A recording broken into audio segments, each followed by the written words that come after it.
não for ainda inscrito no nosso canal, que você se inscreva, ative os sininhos para você receber notificações de novos conteúdos do nosso canal. E também, depois, no final desse vídeo, se você gostar do que você ouviu, dá um like, curte e compartilha com quem você gosta.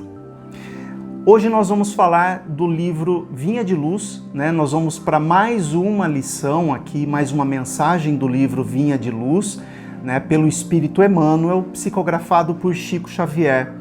E essa mensagem que nós vamos ler aqui hoje, nós vamos refletir sobre ela, nós vamos colocá-la também na descrição do vídeo para que você possa lê-la na íntegra, caso você queira, tá certo? Então, fica de olho e fica com a gente aqui que a gente vai falar um pouquinho da lição de número 27, intitulada Indicação de Pedro. E ela começa assim: aparta-se do mal e faça o bem. Busque a paz e siga-a. Pedro, capítulo 3, versículo 11. A indicação do grande apóstolo para que tenhamos dias felizes parece extremamente simples pelo reduzido número de palavras, mas revela um campo imenso de obrigações. Esse é o primeiro parágrafo, não é? Onde Emmanuel nos comenta que, de fato, se a gente parar para olhar a frase, né? Aparta-se do mal e faça o bem, busque a paz e siga.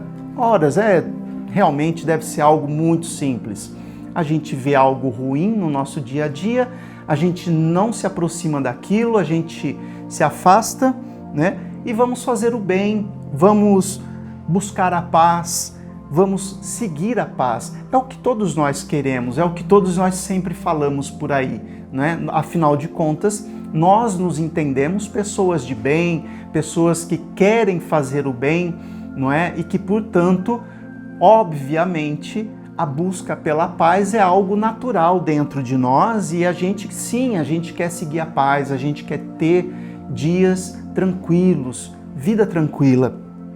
Mas Emmanuel diz, né, que apesar desse número reduzido de palavras, ela se revela um campo imenso de obrigações para que a gente possa se apartar do mal, fazer o bem, buscar a paz e segui-la. Por quê? Vamos ler aqui agora em seguida. Não é fácil apartar-se do mal, consubstanciado nos desvios inúmeros de nossa alma através de consecutivas reencarnações. E é muito difícil praticar o bem dentro das nocivas paixões pessoais que nos empolgam a personalidade, cabendo-nos ainda reconhecer que, se nos conservamos envolvidos na túnica pesada de nossos velhos caprichos, é impossível buscar a paz e segui-la, não é? Esse é o capítulo, esse é o parágrafo seguinte. Então, o que Emmanuel nos diz aqui? Que no final das contas, não é tão simples a gente se afastar do mal quanto possa parecer de cara. Por quê? Porque ele diz aqui que nós estamos, né, consubstanciados, né, nós estamos envolvidos, mergulhados nos desvios da alma que nós vamos adquirindo, né, com o passar da nossa existência, através de várias encarnações. O ser humano, a alma, o espírito humano, à medida em que ele vai tendo as experiências na carne, ele vai entrando em contato com gatilhos, com fatores que desencadeiam dentro dele o sentimento e paixões com as quais ele vai ter que aprender a lidar. O orgulho, a vaidade, a ganância, o egoísmo, que é um dos principais, não é? Aliás, os espíritos diziam que o egoísmo é o pai de todos os males, né? Para vocês terem uma ideia. O orgulho é filho do egoísmo, a vaidade é filha do egoísmo, a avareza é filha do egoísmo. Todos os males que nós conhecemos têm a ver com o egoísmo, vêm a partir do egoísmo. Então, é muito difícil praticar o bem, porque praticar o bem geralmente indica que nós tenhamos que abrir mão de uma dessas paixões que todos nós trazemos dentro de nós. Alguns em maior grau, outros em menor grau. Eu não sou tão avarento, mas eu sou orgulhoso. Eu não sou orgulhoso, mas eu também não sou caridoso, eu não sou paciente. Enfim, cada um de nós traz nuances mais ou menos intensas de cada uma dessas muitas paixões, né, que a gente tem dentro de si. E aí, abrir mão, passar por cima dessas paixões para poder praticar o bem não é algo simples, né? Como ele diz aqui. E ainda cabe reconhecer, como ele diz aqui, que se nos conservamos envolvidos na túnica pesada dos nossos velhos caprichos, é impossível buscar a paz e segui-la, né? Se eu, por exemplo, sou uma pessoa extremamente orgulhosa, como eu citei como exemplo, né? Se a gente ainda reconhece, a gente ainda sente que a gente tem essa falha de caráter muito patente dentro de nós, o orgulho, na maior parte das vezes, ele vai se sobrepor a outros valores, a outros sensos, né, mais puxados para o lado da nossa ética de comportamento, né? Ele vai se sobrepor e ele vai prevalecer, fazendo com que a gente não caminhe dentro de uma situação da melhor forma que poderia ser, né? Então, é onde diz que fica difícil, impossível buscar a paz e segui-la, né? Eu tenho uma desavença com um familiar e o meu orgulho impede que eu enxergue que aquela desavença ocorreu por minha culpa, de repente. Mas eu não vou dar o braço a torcer, eu não vou pedir desculpas, ele tem que me entender porque eu sou assim mesmo e não sei o que lá. Cadê a paz? Não se estabelece. Eu e o meu familiar vamos permanecer brigados por tempo indeterminado. E se o familiar nosso tiver o mesmo orgulho que eu, nenhum dos dois vai arredar o pé daquele ponto de divergência, correto? Então é aí que fala, eu não vou estar em paz, por exemplo, com esse meu familiar, por conta do meu orgulho não permitir que eu reconheça a minha falha.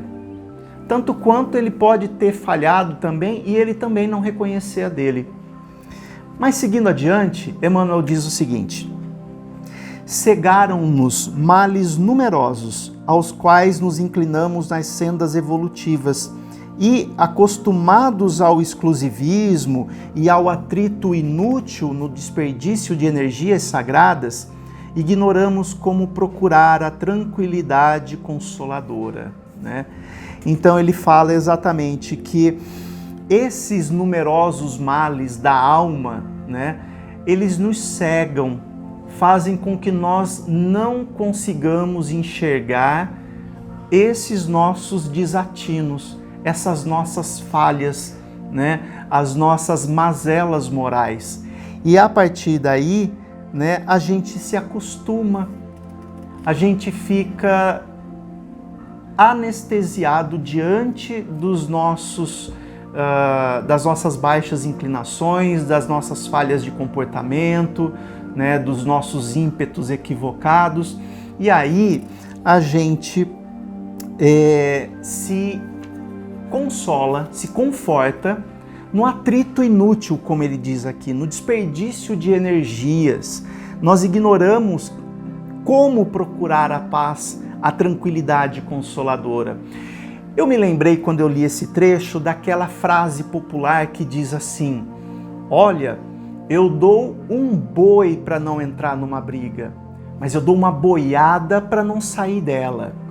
E percebem que toda vez que a gente ouve alguém dizer assim, a gente percebe que lá no fundo a pessoa diz essa frase com um certo prazer, com uma certa satisfação, né? De como quem mostra que tem um gênio forte, né? Aquele ímpeto de brigar, de fazer valer a sua opinião, de a todo custo fazer com que aquilo que ele acha prevaleça. Mas não seria melhor a gente enxergar quando de fato é necessário, é benéfico, é positivo a gente traçar um embate, né? Seja para, por exemplo, fazer valer um direito, né? De repente, você vê alguém numa situação difícil, você vê que pode ajudá-la, mas para isso você vai ter que usar de energia, né? Vai ter que traçar ali um plano de ação e agir. Isso é válido. De repente a gente está diante de uma situação de injustiça, mas muitas vezes a gente só está querendo mostrar quem pode mais. A gente só está querendo se impor nas situações. A gente quer ganhar aquele desafio, aquele embate. E aí é que o Emmanuel fala, né? Nós ignoramos como procurar a tranquilidade consoladora. Tem uma outra frase muito interessante, que parece que as pessoas só começam a aprender o significado real dela depois dos 40 anos. E ela diz assim: hoje, na minha atual, no meu atual momento de vida, eu prefiro ter tranquilidade do que ter razão. Isso é uma frase típica de quem já percebeu, né, um pensamento que vai defender, né, ou pelo menos reconhecer o seu valor, aquele que já percebeu que nem toda briga é digna de ser adquirida, né? Nem sempre a gente tem que provar, e se é que isso é necessário também, que a gente está certo, que o nosso ponto de vista é o melhor, e assim por diante. Então, é isso que ele fala aqui, sobre procurar a tranquilidade, é saber identificar aquele ponto aonde a gente não deve atravessar, não deve ir adiante, não deve ultrapassar, porque aquilo vai nos tirar a paz.